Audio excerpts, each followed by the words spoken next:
Hello. Welcome back.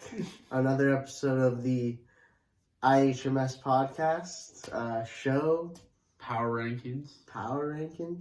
I'm Pablo. I'm Jake. And we are live in Chicago. Yes, sir. In person. For the first time in the history of the show. Yeah, the first and likely only for the season. So we will make this a very special episode. And we got sponsored. We'll get more into that later into the episode, but we're making money off this now. Well, if money is paid by me, then yes, we're making money. But there comes a time in a young man's life where he faces defeat, and this week that was me. It was Pablo. I faced defeat. Lowest points for the week, and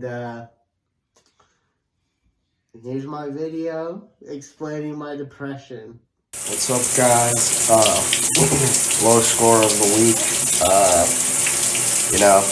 At first, it's an honor to be the first team to be highest scoring in the week and lowest scoring in the week. That takes range, and as the founder of these segments, I take pride in knowing I was the first for something, but, tough week. My team will bounce back. I've rehearsed this situation countless times in every scenario, and here we are. We'll be back, though. We're going to wash away this L, and we're going to come back stronger. It's tough to swallow being lowest points. I don't know how Dumaine could do it so many weeks in a row. I still think that video is getting banned off YouTube. Shower video, really? And every low point has an opposing high point. And this week it was Andres, so I mean we know who the better brother is. Hey, fuck you, buddy. And here's, I guess, his video, whatever. Only undefeated team in the league. Keep letting this up. Just hand me the money now, As a legendary rapper once said, it's lonely at the top. All this meat sandwich, no one to share it with. Undefeated. I mean, I think he's one of our top dogs right now. But we move on. Awards. We'll start with most shocking. This was a unanimous, all 3 votes for Josh. Most shocking of the week. He got his first win on the season. A guy who we were shit-talking last week saying him and Dinkelberg combined would get 2.5 wins. Well, they're at 2. Right. The bet's close now. Hey, the Bears only had 3 wins for the whole season, and they're grinding. I know, exactly. So, we'll see. Big week for him. Got his first and potentially only W of the season. So, it's got to feel good. It's got to relish the moment. Hey, he'll be upgraded soon. Don't worry. Reinforcements are coming. If he accepts Pablo's trade. If he accepts my trade, naturally. Most disappointing, personally, I went with myself. Our third vote went for me also. Bad week, lowest score, led to the trading of Derrick Henry. But hey, we bounced back. Brian Robinson season, and then you had a vote for Jacoby.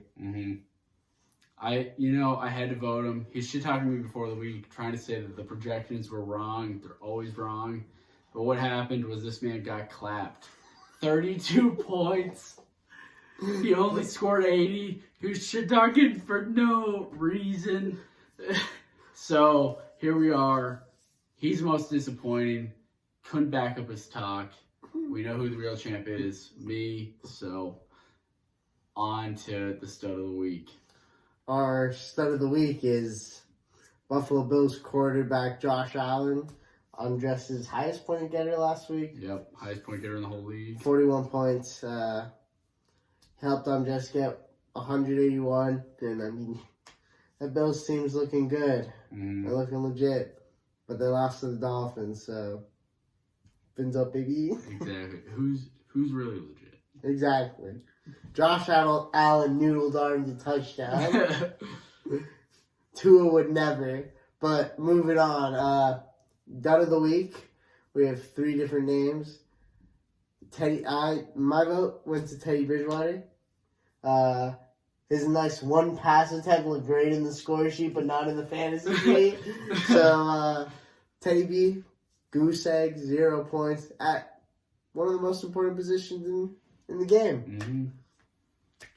My vote was Najee Harris. He hurt Dinkelberg because Dinkelberg only lost by 1.5 and Najee Harris only got 5, which is terrible for him. He only had 20 yards and 16 receiving yards, which, I mean, this has been a couple weeks coming where Najee's just not been good, so he's my dud of the week. And Jalen Warren's getting more touches now, too. Jalen Warren, coach just said he's going to play him a lot more, so this is not good for Big Ricky, who was hoping on Najee to carry him to the playoffs this year after a nice long rebuild for him. Great you bring up Big Ricky, because our clutch player of the week, we didn't really have a definitive answer this week. No. We had 3 votes for almost Devontae Adams. Mm-hmm. Enrique ended up losing by a point to M. Grams, and that could have just become a dream. Like that man who's about to hit... I found on Wikipedia. Hell, in many mythological... Echo! Shut up. Okay, she's gone. She's gone. But, yeah. I don't know what I was saying. Devontae Adams? Could have been Devontae Adams. Yep, almost. He just needed, 15 more yards. M. Grams just said, hey, that one catch on that side, I would have won him that matchup. Exactly. If M. he Grams... wasn't run into him. Well, no, I'm talking about the one where he slipped out of bounds. Oh, yeah, that's tough, too. Life. Now, we move on to our rankings. As you guys know, we got rankings. We're training trade recaps this week because we have a very special treat for you coming along. But before our rankings, we have a word from our new sponsor of the year. Here we go. Yeah, I hate him too. Yeah. Well, he's your son too, so just get him in bed by 10. All right. I'll see you. Bye. My name is MW Inc., and I'm the head of the Fantasy Football Help and Advocacy Team, or FAT. Here at FAT, our role is to rid the world of fantasy football syndrome. Quite dreadful disease. According to extremely real facts and numbers.com, fantasy football syndrome affects hundreds of thousands of avid football fans yearly, a startling number. The goal at FAT this year is to help rid the world of the disease completely. First, you got to identify the problem. If you, a significant other, or a loved one have ever experienced any of these symptoms, we're the people for you.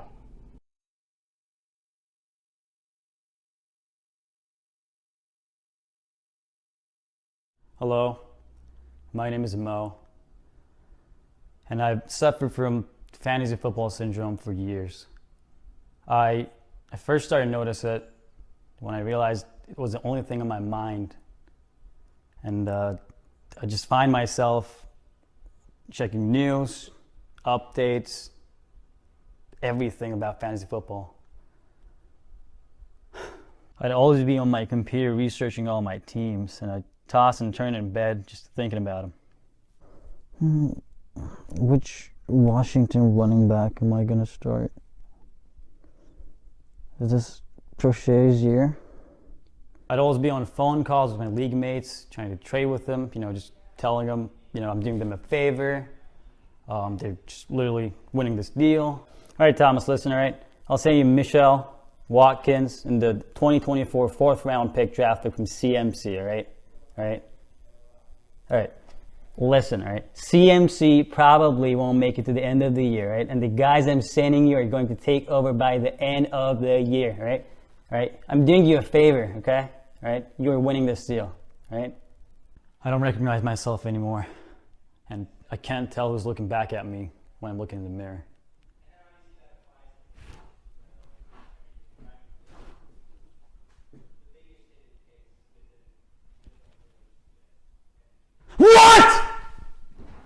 God. Oh my God. It's not good for my home league. That's not good for my home league. No. But wait.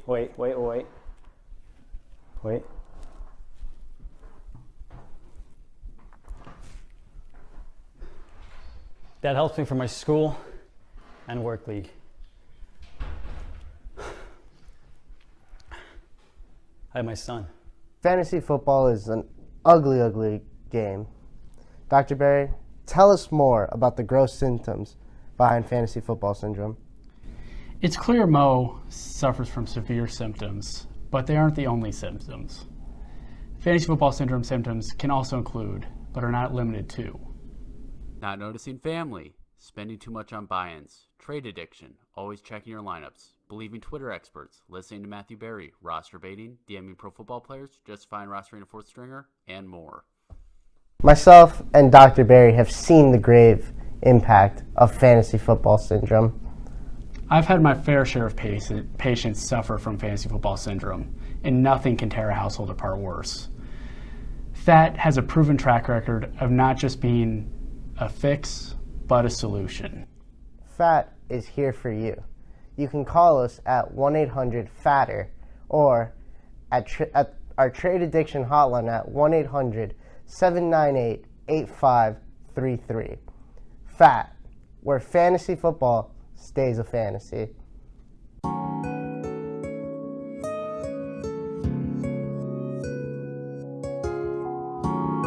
Good skit. We've been working on it.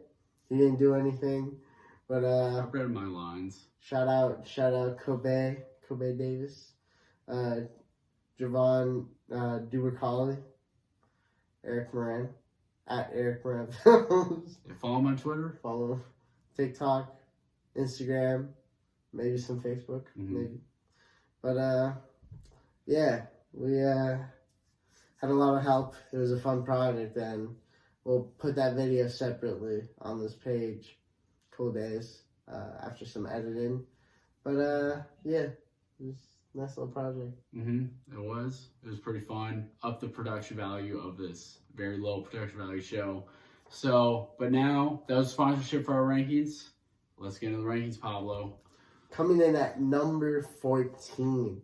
And this week, Dume was not a unanimous 14th pick selection. He had 2 out of 3 votes.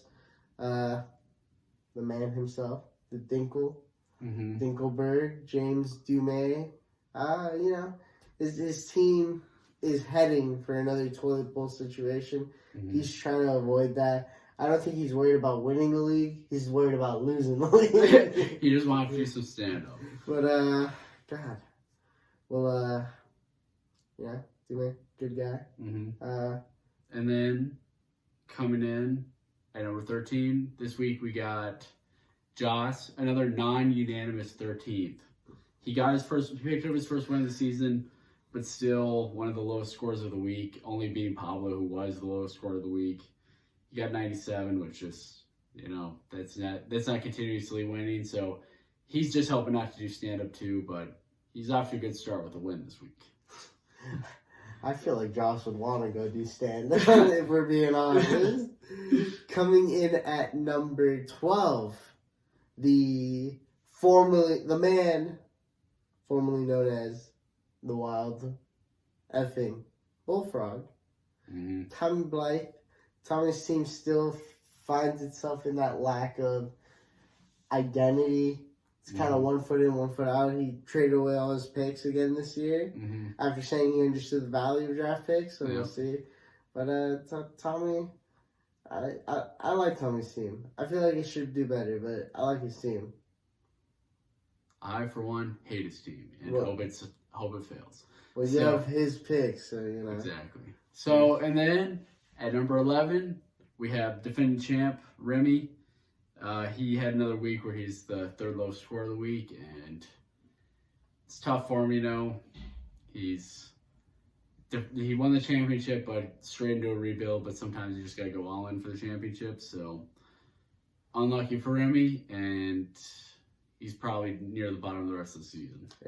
As Macho Man Randy Savage once said, the cream always rises to the top. we'll see if he can get back up there. Mhm. Coming in at number 10, a very sad fall from grace. It's the manager, Pablo Rosero. I'll break down Pablo's week for you. Please don't. Hey, we're already looking better. We already watched his video. Saw he was a sad man in the shower. And he started that off with trading away with 2 of the starters from last week. And he's gone full rebuild. He's given up on his year. He's really just, the motivation isn't there. Clearly not strong-willed, strong-minded. So he decided to rebuild, and that's why he ends up at 9. Or at 10. A rebuild means dedication, love for one's craft. Maybe. Not at all. Coming in at number 9, we have Mr. Steven himself. He's been kind of back and forth tying with people, holding his own, but this week we see him there firmly at that 9 spot, and Steven's got a good team. I'm pretty sure he benched Josh Jacobs. I could be wrong. I think so. Are you sure? Let's see. Let's check. Sure. We're going to check. No, he started him. He started him? I brought the game a little closer, but yeah. All right, good. But, he's got a good team. And I think we'll see him continue to move between this kind of 9 to 6 spot. I think that's the most wide open spot in this league right now. But we'll move on to you. And then coming up next, we have 2 people tied at 7th place. We'll start with Ricky, the big Ricky himself. He had the closest loss of the week against one of the top contenders in the league, only by 1 point, scored 139. His team's clearly starting to look pretty good after a couple early draft picks and some good luck with some of his other draft picks. Amon St. Brown will hopefully get more healthy for him, maybe push him forward in games like that. But his team's pretty good. He just needs Najee Harris to maybe improve, maybe find a second running back. But other than that, pretty solid team, good young team. Big Ricky's on his way up. And he just traded away Cam Akers. He did. So that'll be interesting. Cam Akers can handle the Achilles. Oh, God, he's no James Robinson. Coming in at numbers tied for 7, we got J.J. Bear himself, the Country Central. He's got the number 1 and number 2 running back in fantasy right now with Eckler and Chubb. And he's got a dynamic team around him. Obviously, there's some inconsistencies I think he'd like to fill. But overall, he's definitely got a very interesting team once Watson and Hopkins are back in the fold. If Watson gets back in the fold. But moving on. Up next, we have at number 6, we have Jacoby. He lost to me this week. Not a great week for him. Only scored 80 points. But he ended up capping off the week with a pretty big trade. Traded away his own first-round pick and Aaron Jones for Derrick Henry, which is definitely an upgrade on Aaron Jones, but a risk with the future of his team, just giving up that first-round pick. But he's got a lot of good players on his team. Just a lot of guys underperformed this last week. Christian Kirk had a bad week. Aaron Jones had a pretty bad week, but he's not on his team anymore. Noah Brown had a tough week. Garrett Wilson had a tough week. Matt Gallup had a tough week. They'll all continue to improve because they're all young players. So, Big Ricky, definitely outside of the top 5, but he's comfortable in that he might make the playoffs and make a nice run at it. We're talking about Jacoby. Who was I talking about? You said Big Ricky. Okay, I meant Jacoby. You got his whole team right. But coming in at number 5 is the man himself, Mr. Jacob. His team's doing okay. His running backs need to step up, but overall, he's doing fine. He should be contended for a final spot. Next, at number 4, we have M. Tom, generic light skin. Fournette's looking really good as long as he stays healthy. He's definitely going to be top running back again. Then we also have, and then he's got just a ton of studs at wide receiver. Another big win for him, 147 points. He's righted his season after a tough start, and now he's 4th overall in the rankings, so not a bad spot for him to be in. Not at all. Coming in at number 3 is Matthew Gurman. Gurman's got all the running backs in the league. But nothing else. No, Well, no, he's got some studs too. But no, he's got Jalen Hurts. But no, I'm just seeing. I mean, we've known since early last year that his team was going to be something interesting, and it's lived up to that billing, and they're going to get a amount of picks off of that. And then next at number 2, we have E. McGrady. No change from last week. Top 3 remains the same. He got 145 points. His studs continue to just be scoring a lot, like 20 or more points every week for all of them. And then still got a couple question marks to the flex, but other than that, his team is very good and definitely competing. Yeah, 100%. Coming in at number 1 is Andres. Another spot in the number 1 space. He had the highest points of the week as per his video. And, he's got one of the best teams in the league. Ramondre Stevenson should be able to make himself known in that backfield. We'll see. But, he's got the best team by far. And he's in the market for a running back. I don't know what he's willing to trade, but he is in the market for a running back. And then what else? Yeah, What else? that's it, I think. Very well. I'm Pablo, I'm Jake.